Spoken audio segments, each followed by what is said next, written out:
passa tipo 2 anos na faculdade fazendo algoritmo e fica todo mal indentado, umas variáveis x, y, n, z. Então acho que o Gustavo vai ensinar como é que faz direito. Valeu, galera. Obrigado.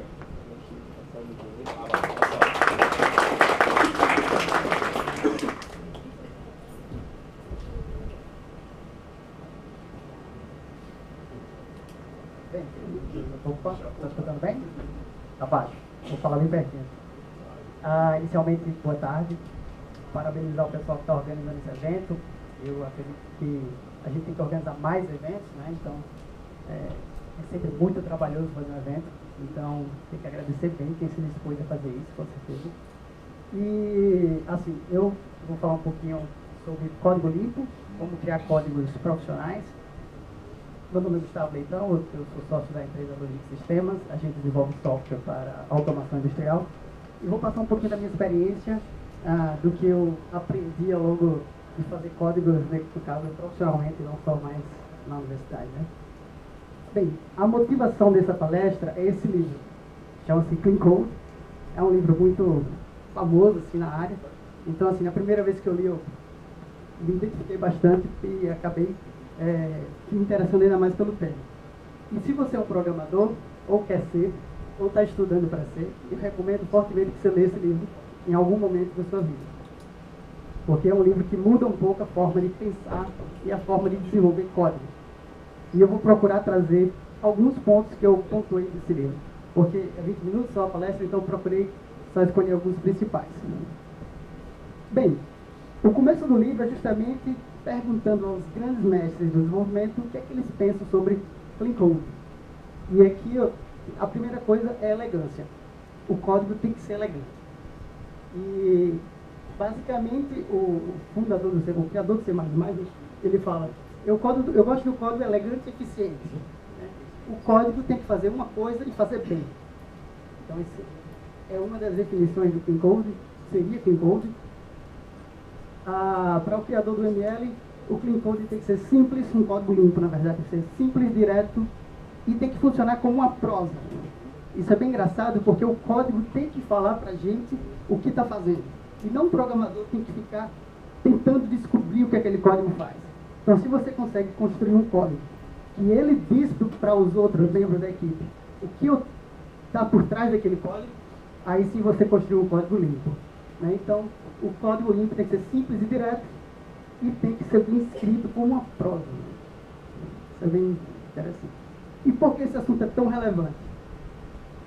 Durante o trabalho do desenvolvedor, a gente passa mais tempo tentando entender um código, lendo o código, do que realmente escrevendo o código. Então, se você consegue entender mais rapidamente, a gente ganha muita produtividade. Tá? Então, isso aqui é um estudo que foi feito. Basicamente, 90% do tempo a gente está lendo e só 10% a gente está, de fato, codificando. E uma coisa bem engraçada do livro, como é que a gente identifica um código bom e um código ruim? Né? A gente diz que o código bom, ele é medido pela quantidade de vezes que você fala que porra é essa, né? Quando você estiver lendo o código de alguém. Então, se você fala poucas vezes por minuto, é um bom código. Se você fala muito isso, então é um código que precisa de ser refatorado, ser ajustado para se tornar um código mais limpo. Então, basicamente, essa é a medição. Não tem nada muito técnico além disso. Né? E aqui eu trouxe um exemplo de um código não limpo. Tá? Isso é um método só. Não vou dizer eu isso, mas não é muito difícil de achar isso por aí. Né? E, basicamente, é até difícil conseguir botar num slide. Isso pode ser uma boa medição. Né? Se teu código não cabe num slide assim, fica muito pequenininho, de um método só, tem alguma coisa errada. Estou vendo gente tentando entender, não entenda não, só perceba que é difícil entender e compreender um código quando o método está tão grande assim. Então, esse é um principal indício de que esse código precisa ser refatorado. Ele tem muitas instruções, muitas indentações, provavelmente faz muita coisa dentro desse método. Então, nós temos que enxugá-lo de maneira a ficar mais simples. Uma proposta que foi dividida em métodos menores. Né? Então, aquele método getValues, que estava gigante, agora ele tem um pouco mais de 6 linhas. E, obviamente, foram criados outros métodos para fazer outras partes do código. Dividir é o segredo. transformar um código de um método muito grande em métodos pequenos, porque nossa cabeça vai tentar entender um por vez. Isso facilita muito a maneira de entender o código. Bem, preparei alguns pontos que são pontos de atenção que a gente tem que olhar para um código. Isso independente de linguagem, tá? Aqui vocês vão ver que fala um pouco, mostra um pouco exemplos em Java, mas você pode levar isso provavelmente para qualquer linguagem. E o Clean Code, apesar de ter exemplos em Java, ele é um livro que deve ser lido por todo mundo, independente da linguagem que programa, tá? São regras genéricas, até deveria ter. Então, a primeira coisa é nomes significativos. O Luan, ele falou bem, logo no começo ele falou variável x, y, z. Isso é a primeira coisa que a gente tenta evitar realmente no código limpo. Por exemplo, esse código que a gente está vendo aqui, ele tem, o nome da lista é list1, que não me diz nada. Né? Aqui é addx, o elemento é x, também é uma coisa sem significado. Né? Então isso não é uma boa prática. Uma boa prática seria transformar aqueles nomes em nomes com significado.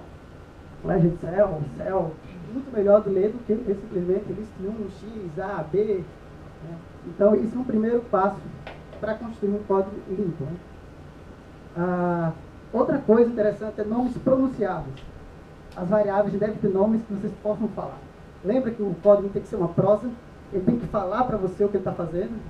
Então, se você usa palavras que não dá para pronunciar, isso dificulta o entendimento do código. Então, do tipo Dave, Jen, YM, BHMS. É um nome que não dá para pronunciar. Não é verdade? Até entendo a intenção do programador ali, mas não é um nome fácil de pronunciar, na verdade é impronunciável, eu diria até. Então a gente pode mudar isso para algo como Generation Timestamp, Modification Timestamp, enfim. Aqui a apresentação está em inglês, é uma apresentação baseada numa apresentação de um inglês bem, ele fez essa apresentação bem bacana, mas no mesmo sentido você pode colocar tudo em português, eu sou até adepto de programar em português, depois é um outro assunto, mas use nomes pronunciáveis, essa é outra dica. E outra coisa, use nomes nas variáveis, métodos que possam ser buscáveis. A gente está toda hora procurando alguma coisa no código, né, com as ferramentas, com as ideias cada vez melhores, mas a gente está toda hora buscando alguma variável, algum nome, algum método. E se você usa alguma coisa, é difícil de procurar, né, então, pior ainda. Então aqui no exemplo eu tenho variáveis com o nome S, T, né, 4, 5, é difícil buscar isso aí. Se eu for procurar por S, o meu código vai dar, né, 500 mil resultados. Então não é um nome que é fácil de procurar. Além dele ser pequeno e todos os outros assuntos. Mas use nomes que sejam fáceis de buscar. Aqui nesse método particular eu tenho outros problemas. Eu tenho números mágicos. Não sei se vocês já ouviram falar nesse problema. Números mágicos são números que aparecem no código, caíram no céu, sabe Deus de onde vieram, né? E todo mundo morre de medo de mexer porque ninguém sabe por que aquele número está ali. Aqui eu tenho um número mágico 34, ninguém sabe por que 34, 5, 4, são números mágicos também. Então, evitem números mágicos. Como é que eu poderia refatorar esse código para deixar mais limpo, né? Apesar de maior, é melhor. O que é? Eu troquei o que era número, eu criei constantes, variáveis, então tem nome para aqueles números, então fica mais fácil você saber o que é que o sujeito estava querendo calcular. Agora eu já sei que ele está iterando, antes era até 34, agora até number of tasks. Eu sei que ele está varrendo todas as tarefas. Já é diferente, já é outro sentido. E as variáveis que antes eram S, T, viraram sum, real test days, real days per day, ou seja, tem nome, tem significado. Então, a gente tira toda, por exemplo, aquela conta que estava fazendo, alguma coisa tipo 5, 4, agora ficou real days dividido por work per days. Ou seja, deu um significado para aquilo. E para quem está naquele programa, provavelmente vai ter sentido para ele essa conta. Agora, 3 dividido por 4 fica muito solto e você não consegue perceber o que é que está ali por trás. Então, evite números mágicos. Se possível, na verdade, não se possível, sempre crie uma constante, uma variável para identificar aquele número. Tá? E depois de entender um pouco essa parte de nome, né, significativos, a outra coisa é sobre as funções, sobre os métodos. A primeira regra, existem duas regras para você criar um método bacana. Primeira regra, tem que ser pequeno. O método tem que ser pequeno. E a segunda é que ele tem que ser menor ainda. Certo? Ou seja, o método deve ser pequeno. O que é pequeno? Aqui tem uma métrica, não obrigatoriamente todo mundo tem que seguir exatamente essa regra, mas tem uma métrica base, para ter uma ideia, que seria não mais do que 150 caracteres na horizontal e não mais que 20 linhas. Isso seria um conceito de método pequeno. A gente tenta sempre deixar o método menor possível. Para você ter um código limpo, deixe os seus métodos menor que você conseguir. Você vai estar com certeza fazendo uma única coisa, uma das outras regras, embaixo, do one thing, ou seja, faça apenas uma coisa no método. O método só deve fazer uma coisa e fazer muito bem essa coisa. Então, se você tem um método pequeno, provavelmente você vai estar já fazendo uma coisa só. Elas estão, de certa forma, interligadas. Quando você tem um método muito grande, provavelmente ele está fazendo muita coisa. E uma maneira de saber se seu método está realmente pequeno é tentar extrair outro método a partir daquele método. Ou seja, tentar dividir aquele método em dois. Se você conseguir, então ele não estava suficientemente pequeno. Se você não conseguir, significa que ele já está bacana. As funções, elas devem ter só um nível de abstração. Né? A gente está sempre acoplando novas abstrações no código. Abstração é basicamente você se preocupar com cada nível da camada do seu problema por vez. Então aqui, por exemplo, eu estou mostrando uma função do tipo getHTML, é uma função de alto nível. Né? Ela retorna um HTML e sabe Deus como foi feito esse HTML. Se eu quiser saber como foi feito, provavelmente vou ter outras funções de níveis mais baixos. Por exemplo, aqui chamando já um renderizador, e por fim, trabalhando inclusive nos textos do HTML. Mas o programador ele tem que vir de cima para baixo. Ele só vai chegar no nível lá embaixo se ele precisar realmente alterar alguma coisa nessa camada. Ou seja, se você divide em níveis de abstração, muitas vezes você não precisa descer tanto em entendimento. Você compreende a funcionalidade das funções sem precisar se deter tantos detalhes. Né? Então isso aqui é uma regra de codifique de cima para baixo. Ou seja, tente colocar níveis de abstrações nos seus métodos para que a pessoa facilitar o entendimento dela. Bem, use nomes nas funções que descrevam a função, evite nomes que não dizem exatamente o que ela vai fazer. Se possível, coloque verbos nas funções, porque a função geralmente é uma ação. Então, ou um verbo ou uma frase verbal, não precisa ser um verbo em si. E o ideal é que a função tenha nenhum argumento. Quanto menos menor o número de argumentos, melhor. Mas, obviamente, nem sempre isso é possível. Então, a ideia é minimizar o número de argumentos. Se tiver que ter um, tenha, isso é só um. Mas a gente tenta minimizar o número. O ideal é zero, mas obviamente, nem sempre dá para fazer com zero. Às vezes 1, 2, 3, mas sempre pense em minimizar isso. Por quê? Quanto maior o número de argumentos, mais difícil entender a função. Né? Quanto maior o número de argumentos, mais difícil testar aquela função, porque tem mais combinações possíveis que ela faz. Então, assim, a gente tenta minimizar ao máximo o número de argumentos. Tá? Outra regrinha. Vocês podem depois interromper alguma coisa. Outra regrinha é, se a tua função ela modifica alguma coisa, nesse caso aqui, esse string buffer, é uma entrada ali, né? Se ela modifica esse string buffer, ou ela tem um retorno, esse retorno de fato tem que estar no retorno do método. Ou seja, evite aquele retorno por referência, que você altera o estado do parâmetro dentro do método. E fica muito obscuro isso.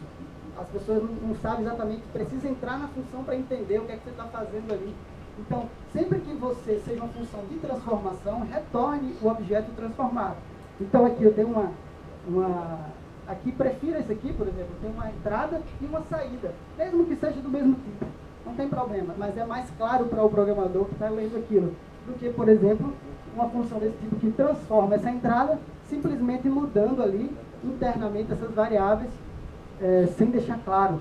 Isso aqui já é um problema, tem mais de um problema aqui.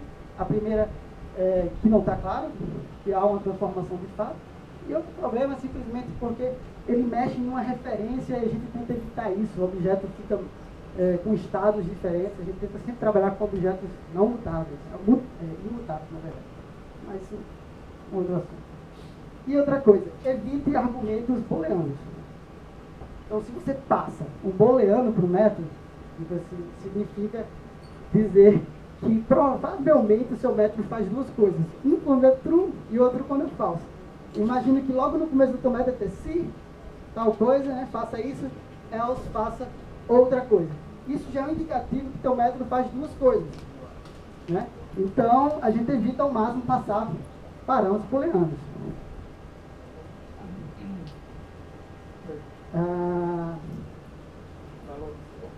Então é o seguinte, aqui é só exemplos de funções. Eu tenho funções que perguntam alguma coisa ao parâmetro, ela retorna um verdadeiro ou um falso. Eu tenho funções que fazem uma transformação no parâmetro, ou seja, recebo alguma coisa e retorno outra. E tenho funções que mudam o estado do meu sistema, que recebem parâmetros que muitas vezes não retornam nada. Ela muda o estado do sistema. Então, basicamente, são esse tipo de funções que a gente tem que trabalhar. Tá? E aqui um exemplo, por exemplo, para uma melhoria naquele método anterior que passava um argumento booleano. Então, era render passando true ou false. Né? Então, é melhor criar dois métodos. Um, por exemplo, render for suite e render for single text. Então, são dois métodos, provavelmente, era o que fazia aquele método só com parâmetro booleano. Mas assim é mais claro. E assim, não repita você mesmo, né? Ou seja, vamos evitar a duplicação de código. Esse é o maior mal de qualquer software, eu diria, é a duplicação. Então, se você está fazendo Ctrl+C, Ctrl+V, duplicando aquele código em duas classes, repense a modelagem, crie uma classe para fazer só aquilo, para ter aquela responsabilidade, ou seja, crie um método, muitas vezes, uma função, mas código repetido é um problema de manutenção, porque muitas vezes você altera num, não altera no outro, então é muito difícil manter código duplicado. Então, isso a gente tem que abolir de todas as formas, código duplicado. Então, seja esperto para perceber que existe uma duplicação, nem sempre ela é muito clara, você tem que perceber que existe para você conseguir extrair e organizar isso em uma classe ou um método. Né? E aqui tem uma lei de Dijkstra, né? O método deve ter função, uma entrada e uma saída só. A melhor, o que é que eu diria isso? Se o teu método retorna alguma coisa, a gente espera que esse retorno esteja no final do método e que só tenha uma instrução de retorno. Se você tem vários pontos de saída no teu método, vários retornos, é um indicativo que não está bacana, porque é muito difícil você interpretar aquilo ali e entender por onde vai sair. Né? Então, assim, se possível, coloque apenas uma instrução de retorno. Né? Isso funciona para break, para o return, ou seja, só deve ter uma instrução de retorno.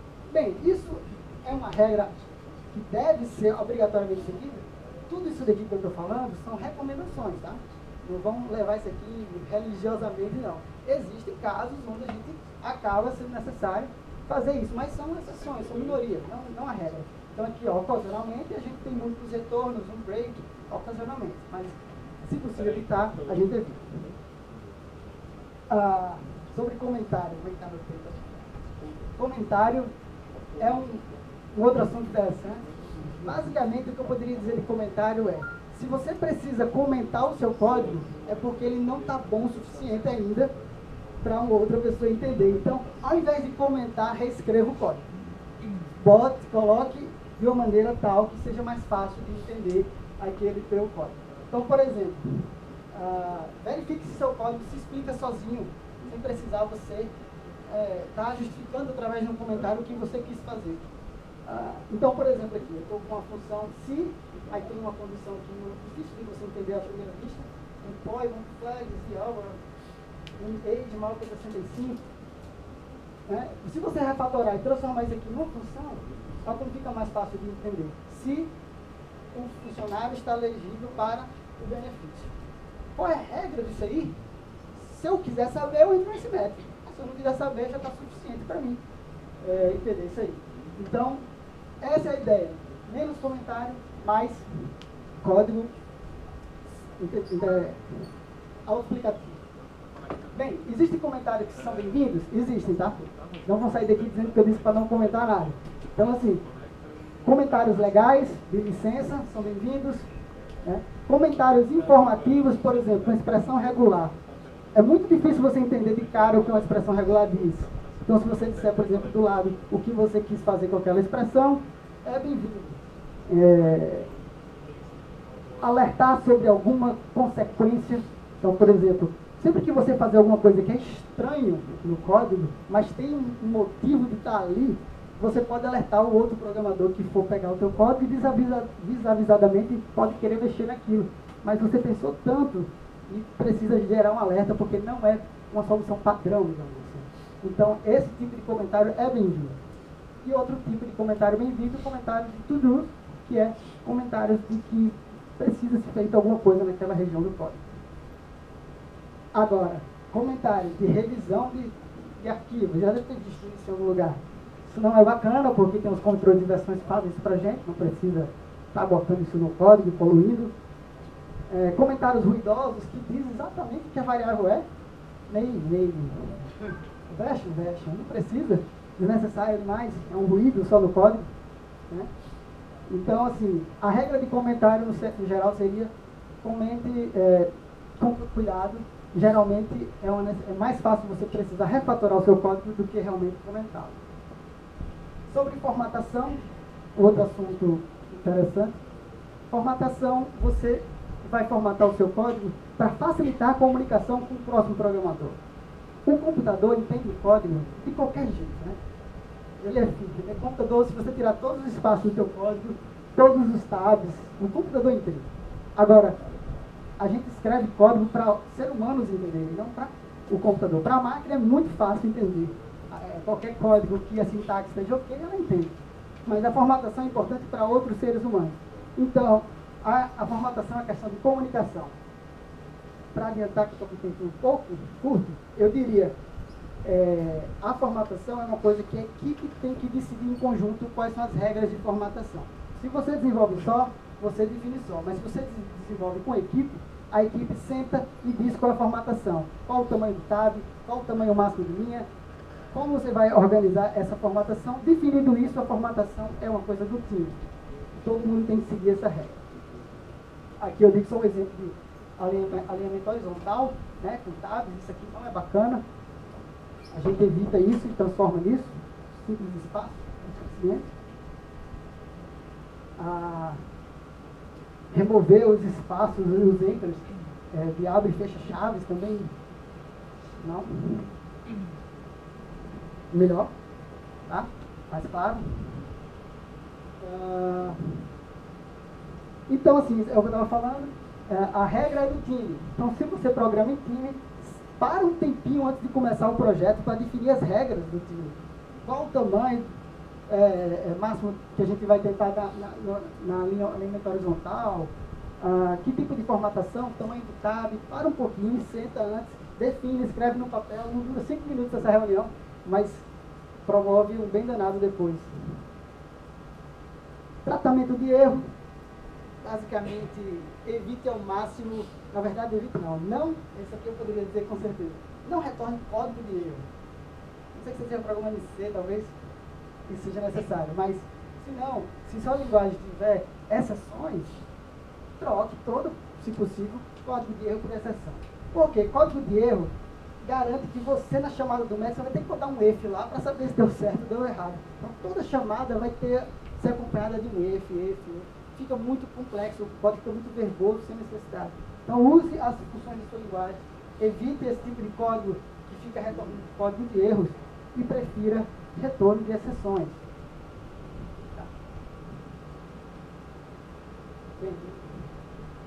Tá. Vou finalizando aqui. Outra coisa interessante é que se você tem um try catch no teu método, a gente espera que o try seja a primeira instrução e que o catch depois do finally seja a última do método. Por quê? Porque a gente considera que tratar erro é uma coisa. E como o método só deve fazer uma coisa, né, se você está botando um try catch no meio do teu método, significa que ele está fazendo duas coisas. Então, extraia os try-catch para um método só. Então esse método aqui, delete, né, ele faz o quê? O tratamento de erro da chamada desse método. E esse aqui em si faz alguma coisa. Mas tratar erro é uma coisa. Então, se você tiver um try-catch, deve obrigatoriamente estar aqui no começo do seu código. Não retorne nulo. Isso aqui, para evitar usando point exception, não retorne nulo. Se você estiver trabalhando com a lista, retorne uma lista vazia, ao invés de uma lista nula. Eu vou acelerar um pouquinho, depois fica um tempo um pouquinho para perguntas. Não retorne nulo, né? Acabou de falar. Não passe nulo, se puder, evite passar nulo. Eu sei que tem APIs até do Java que recebe nulo, retorna nulo. Mas se você for ler até os livros dos próprios desenvolvedores de Java, eles recriminam isso, que eles fizeram no passado. Então nem tudo que a gente enxerga hoje em dia, até em grandes softwares, são coisas que a gente aceita hoje. Muito assunto, né? Mas, vamos lá, classes.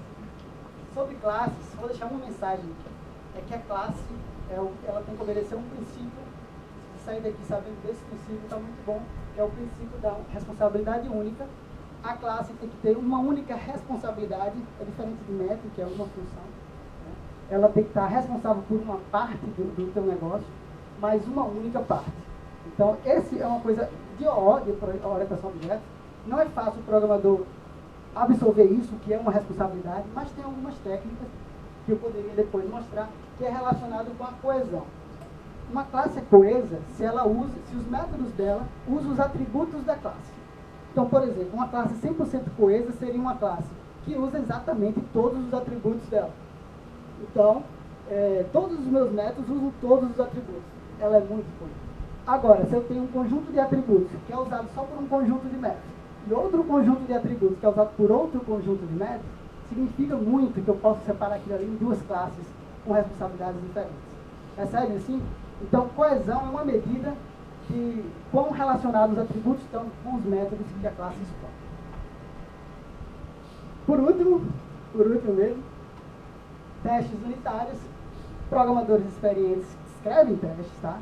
Isso não é mais uma opção, eu diria assim. Não é mais uma dúvida, não é mais um tabu. Programadores têm que escrever testes para os seus códigos e os testes têm que respeitar essas 5 regras. Eles têm que ser rápido de ser executado, porque se for lento, vai acabar que alguém vai dar um skip nesse teste. Então, ele tem que ser rápido. Tem que ser independente, ou seja, um teste independe do outro. Se um teste falha, isso não deve ter relacionamento com nenhum outro teste. Repetível, não faz sentido você executar uma vez o teste, ele dá ok, e em seguida executar de novo ele dá falso. Isso significa que ele tem alguma questão aleatória rolando por ali. Isso não é um bom teste. Self-validating, ou seja, o teste tem que retornar sempre sim ou não. Não tem muito meio termo. E timely, quem tem que ser, acho que esse timely seria, não é a mesma coisa de rápido, não lembro o que mas vamos falar do que falar isso, né? Então, assim, por fim, fique atento aos maus cheiros de código, do seu próprio código, do código do seu colega também. Sempre deixe o caminho um pouco melhor do que você pegou, ou seja, sempre deixe o código um pouquinho melhor do que você pegou.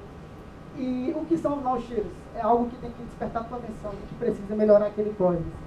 Nomes pequenos, inexpressivos, variáveis e funções inexpressivas, comentários obsoletos, redundantes, código comentado. Código comentado eu vejo o deleto, não quero nem saber que o cara, por que ele fez aquilo, mas me pergunta. Muitos parâmetros ou parâmetros booleanos, métodos mortos ou que fazem muita coisa, duplicação e números mágicos. São cold smell, que a gente chama. É algo que tem errado aquilo ali. Então, assim, por fim, pode estar errado.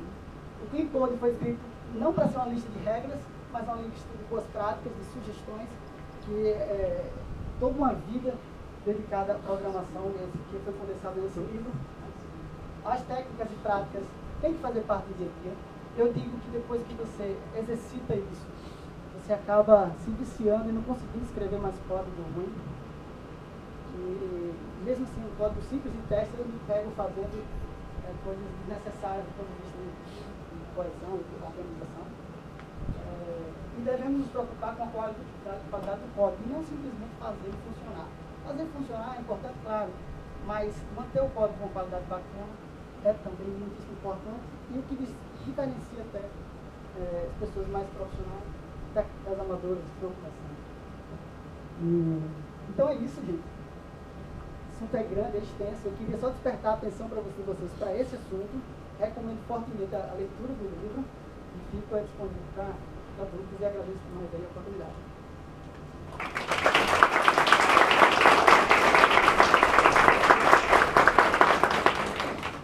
Tem 4 minutos para pergunta, se você quiser. 4 minutos para pergunta, se alguém tiver alguma pergunta, é só perguntar.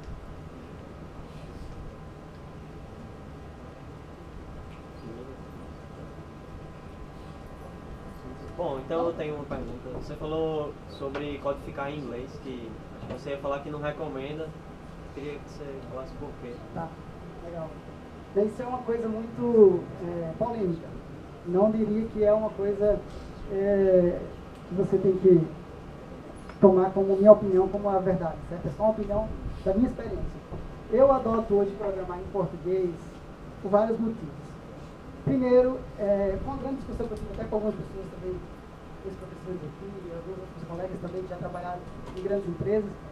A primeira coisa é que também depende para quem você escreve aquele código. Se é um projeto open source, se você trabalha na comunidade internacional, não tem jeito, então não tem nem o que se discutir.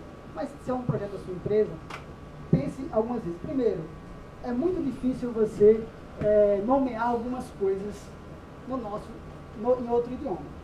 Então, por exemplo, eu estava até conversando com um colega sobre isso. Era, por exemplo, imagina que você está fazendo um site ou um projeto para o Carnatal. Aí tem lá uma entidade Polião. Como é que você vai transformar isso em inglês? Você vai chamar como? Happy People? O que é que você vai chamar? Então, assim, às vezes é difícil dar nome em inglês para coisas da nossa terra. Então, isso já é uma coisa que gera alguma estranheza, às vezes, no código.